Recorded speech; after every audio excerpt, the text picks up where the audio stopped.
Hello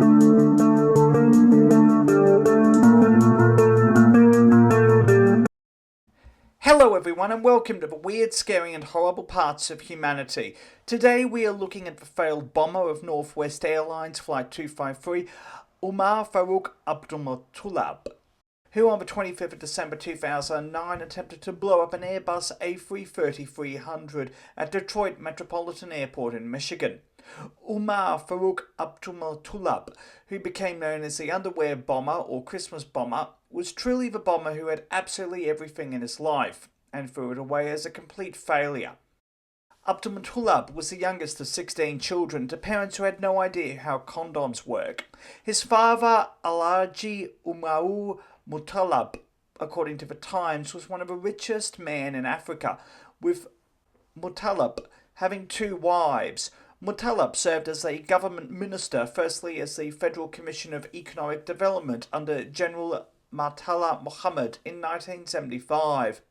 However, on the 13th of February 1976, a faction of armed forces led by a faction of armed forces officer led by Lieutenant Colonel Bukar Suka Dimka attempted to overthrow the government of General Murtala Mohammed. While the coup failed, General Mohammed was executed in Lagos when his car was ambushed in Ikoyi en route to the Dodon barracks by a group of soldiers led by Dimka. However, the coup was crushed in several hours by government troops. Dimka was arrested near al-Awlaki in southeastern Nigeria on the 6th of March 1976, and along with 6 co-conspirators he was executed by firing squad on the 15th of May 1976.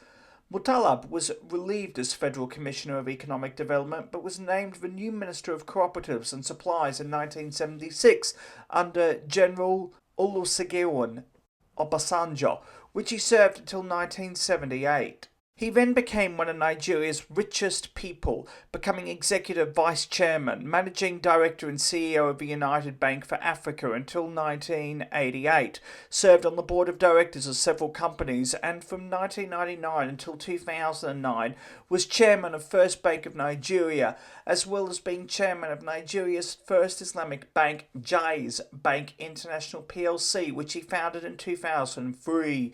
He is currently CEO of the Mutallab Group, a Nigerian conglomerate, and is one of the richest people in Nasarawa state and the 15th richest person in Nigeria, worth $500 million. Abdulmutallab's mother was Aisha, who was Yemeni. It was into this rich and privileged lifestyle that Abdulmutallab was born on the 22nd of December 1986 in Lagos, Lagos State, Nigeria.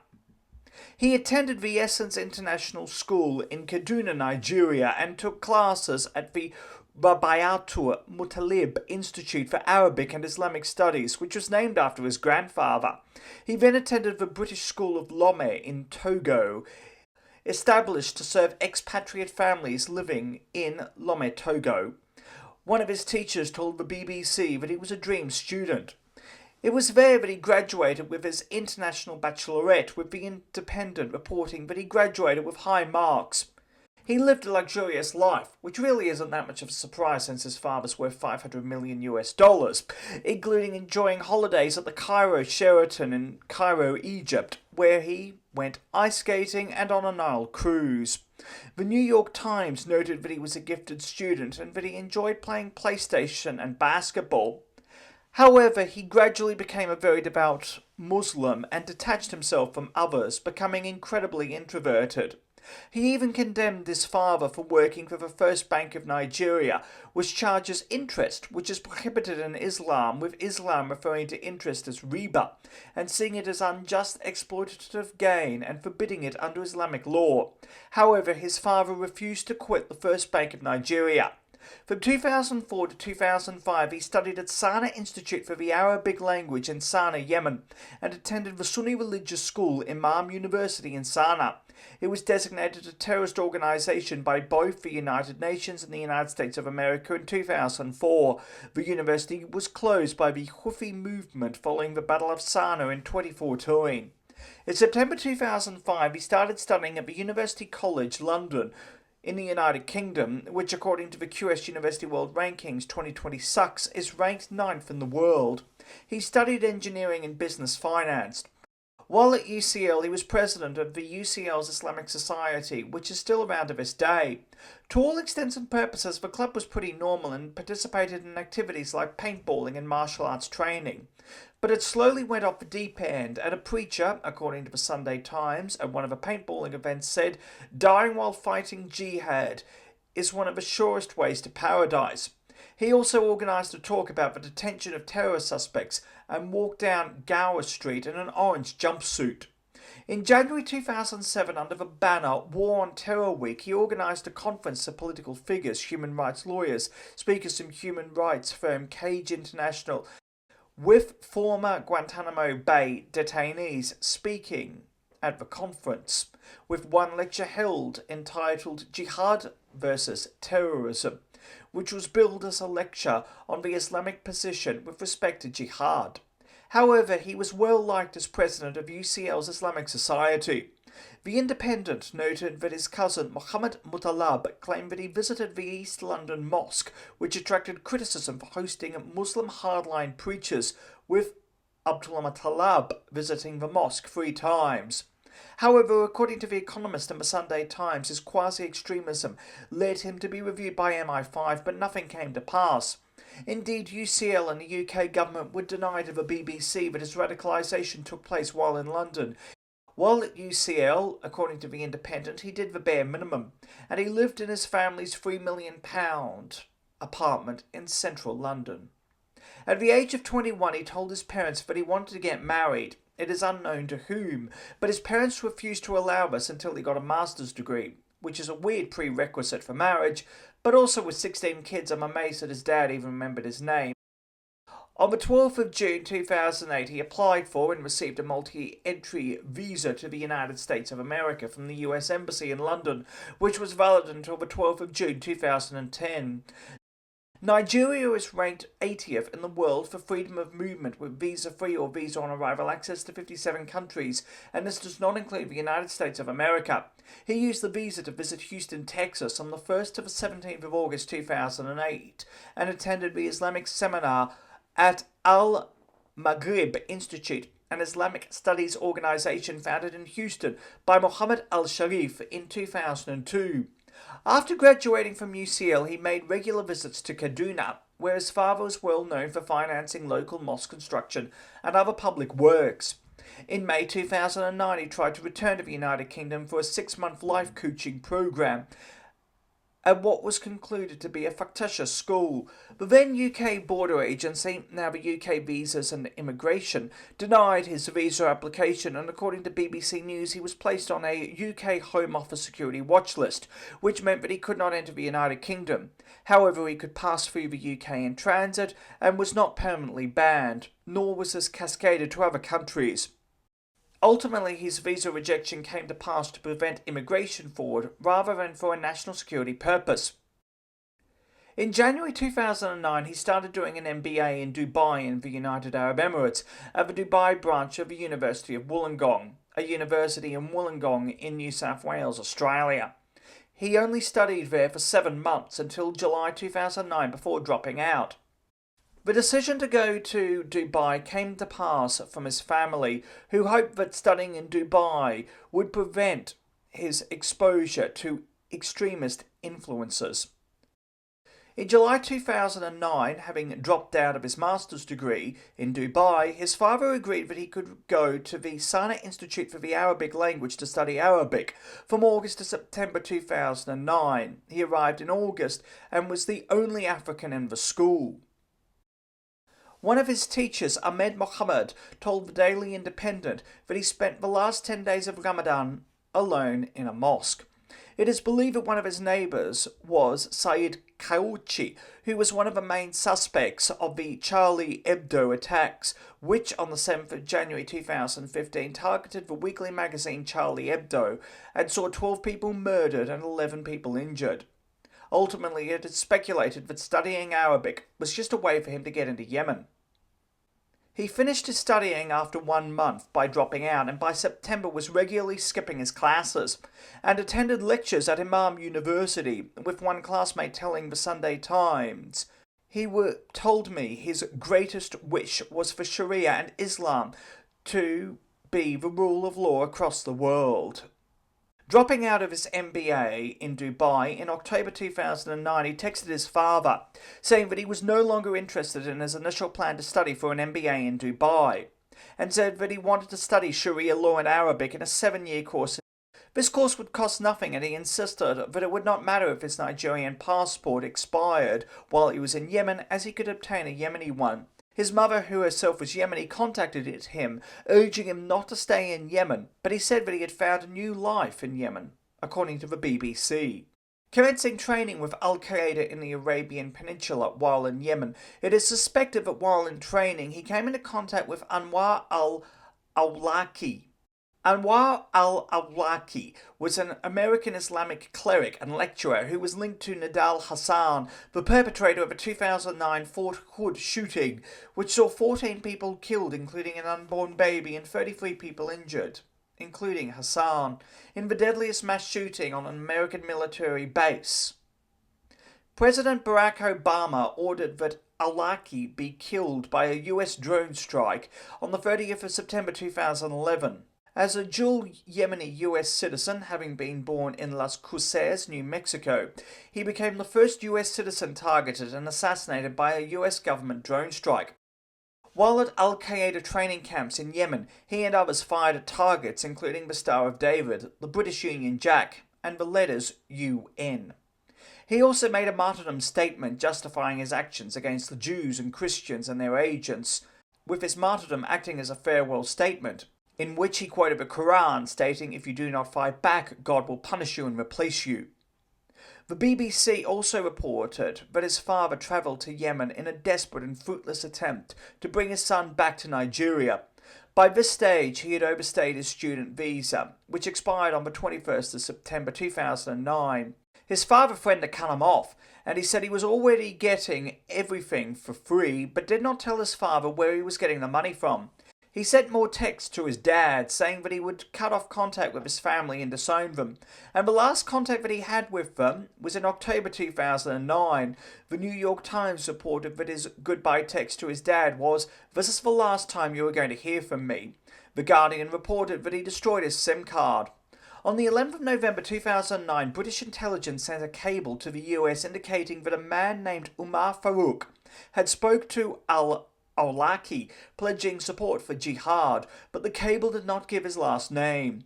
On the 19th of November, his father went to the US Embassy in Abuja, the capital of Nigeria, to report that his son had extreme religious views and that he might be in Yemen. As a result, the CIA added Abdulmutallab in November 2009 to the terrorist identities data mart environment, a database run by the National Counterterrorism Center, with 550,000 people named in the database. He was not added to the FBI's terror screening database, nor to the no-fly list, and his visa to the United States of America was not revoked. The United States State Department said in congressional testimony that they wanted to revoke his visa, but intelligence officials requested that his visa not be revoked. It was while in Yemen in December 2009 that he obtained plastic explosives that were sewn into his underwear and a syringe from a bomb expert associated with al-Qaeda. Abdulmutallab then flew to Accra, Ghana, through Ethiopia. There he visited the KLM office. To this day, KLM and Air France have an office near Kotoka International Airport in Accra, with KLM serving Accra from Amsterdam in the Netherlands to this day. There he paid $2,831 US in cash for a round-trip ticket, departing on the 24th of December from Lagos, Nigeria to Detroit, Michigan via Amsterdam. At the time, both Ghana and Nigeria were cash-based economies, hence paying for the round-trip ticket in cash did not bring any suspicions at the KLM office to pass. He chose Detroit simply because it was cheaper to fly there than other destinations like Chicago, Illinois and Houston, Texas. On the 24th of December, he departed on board Virgin Nigeria Flight 804 from Accra to Lagos.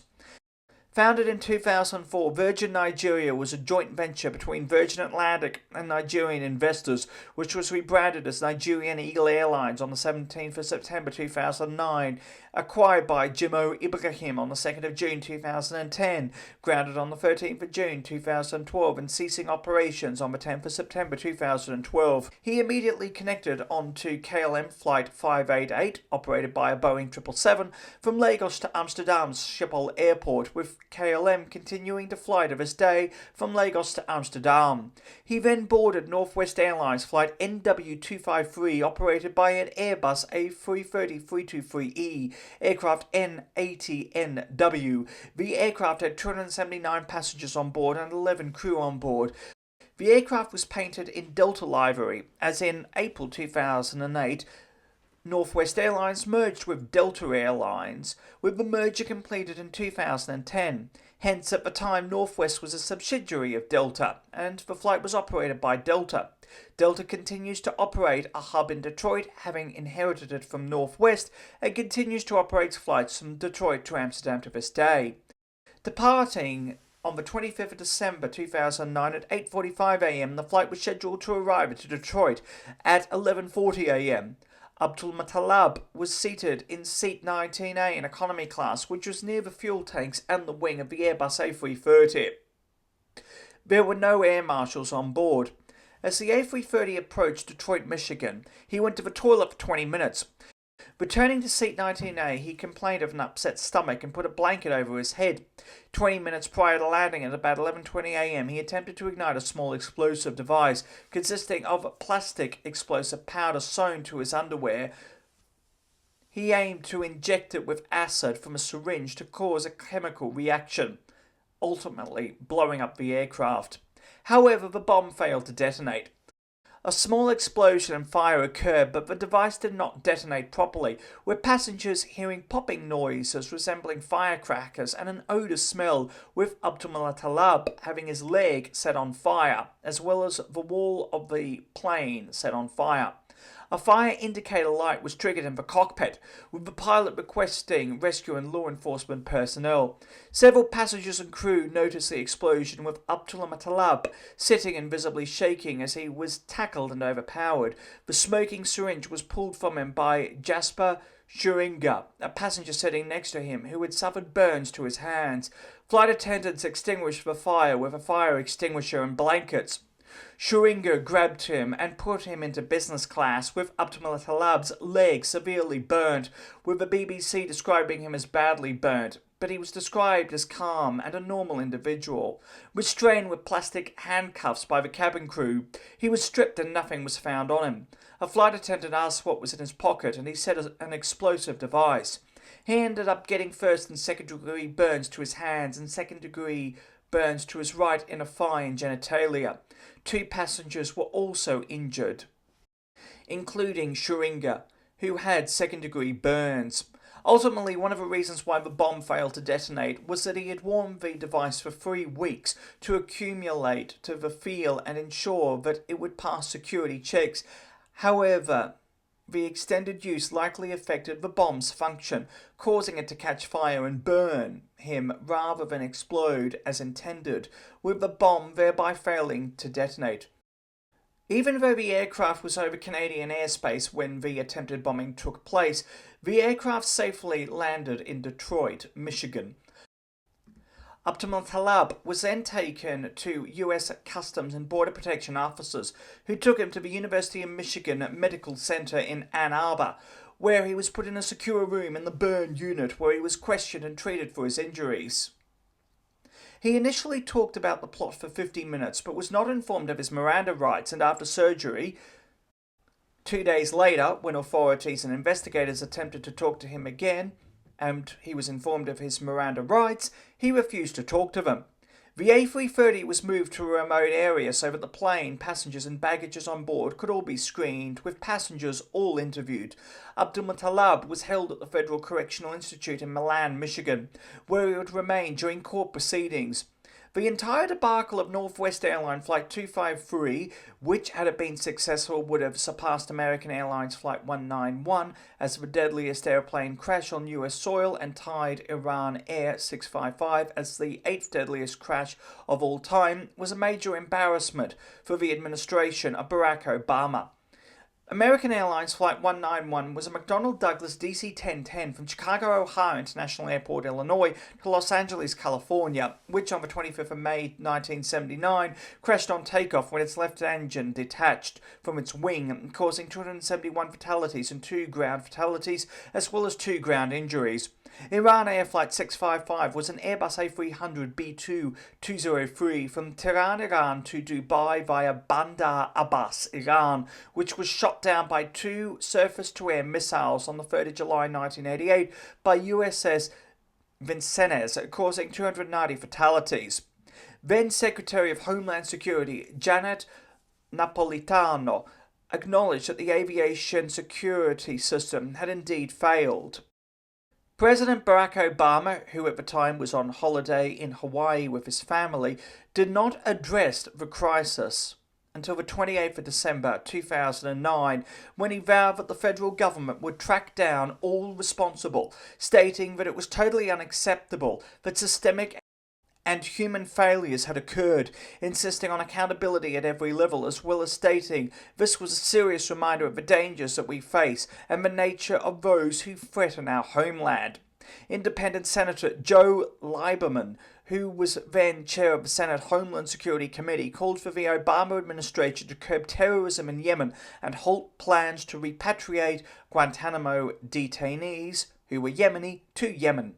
This was backed up by numerous congressional representatives, including New York Representative Peter King and Chairman of the House Homeland Security Committee Benny Thompson.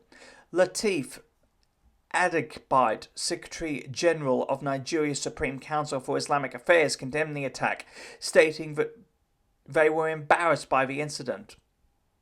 Several Muslim organisations and leaders in the US and the UK also condemned Abdulmutallab.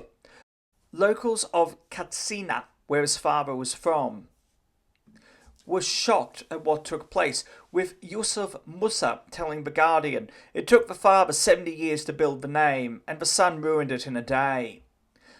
The day after his arrest, on the 26th of December 2009, Abdulmutallab appeared in front of Judge Paul D. Borman of the United States District Court for the Eastern District of Michigan in Detroit, while he was at University of Michigan Hospital, and was formally charged with attempting to blow up and placing a destructive device on an American civil aircraft.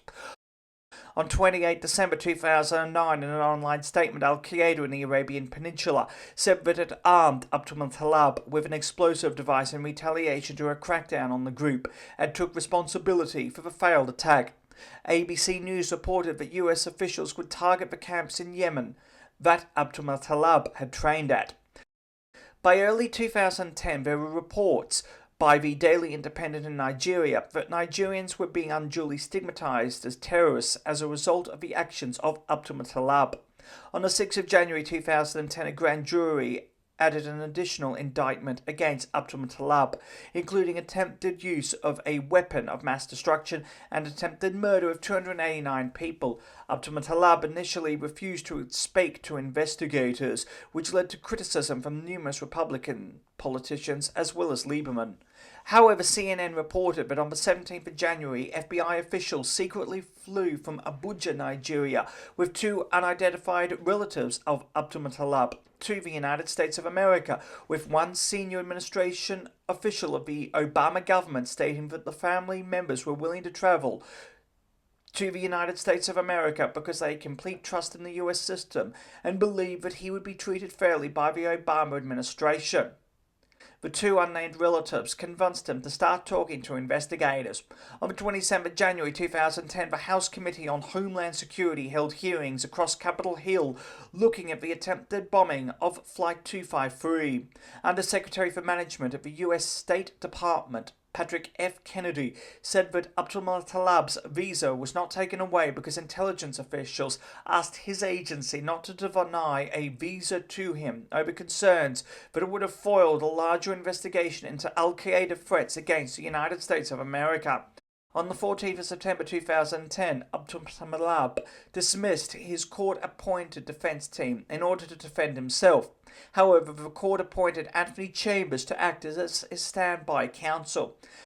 Against the advice of Chambers, on the 12th of October 2011, he pleaded guilty to all 8 charges against him, but he reportedly changed his mind about his plea after the prosecution completed its opening arguments, according to USA Today. During his first hearing, he referred to the US as a cancer and said that Mujahideen would wipe out the US. His trial was held in the Federal District Court of Detroit under Judge Nancy Edmonds. Initially scheduled to be sentenced on the 12th of January 2012, this was postponed until the 16th of February 2012 so that Chambers could prepare his case as well as file a motion. On the 12th of February 2012, Chambers filed a motion arguing that the sentencing his client to life in prison would constitute cruel and unusual punishment under the 8th Amendment to the United States Constitution because no one other than Abdulmutallab had suffered physical harm during the attempted attack. This motion was rejected. His sentence hearing was held on the 16th of February 2012 at the Federal District Court in Detroit under Judge Nancy Edmonds, with the BBC reporting that some passengers of Northwest Airlines Flight 253 were in court, with 4 passengers and a crew member giving statements and stating that their lives were changed forever as a result of the attempted bombing. According to The Guardian, Abdulmutallab looked uninterested while they were giving their statements. Prosecutors alleged that he was unrepentant and would try to kill again if given the chance. While a video which was created by the FBI showing what would happen had Abdulmutallab been successful, Abdulmutallab yelled Allah Akbar, God is great, twice. In his statement, Abdulmutallab would state, Mujahideen are proud to kill in the name of God, and that is exactly what God told us to do in the Quran. Today is a day of victory. In quick response to some of the things that have been said, I say in my life and the lives of Muslims has also changed due to the attack on innocent civilians. With his defence rejected, on the 16th of February, after a short hearing, Abdulmutallab was sentenced to 4 consecutive life sentences plus 50 years in prison without the possibility of parole. In response, Attorney General Eric Holder would state, Umar Farouk Abdulmutallab is a remorseless terrorist who believes it is his duty to kill Americans for attempting to take the lives of 289 innocent people.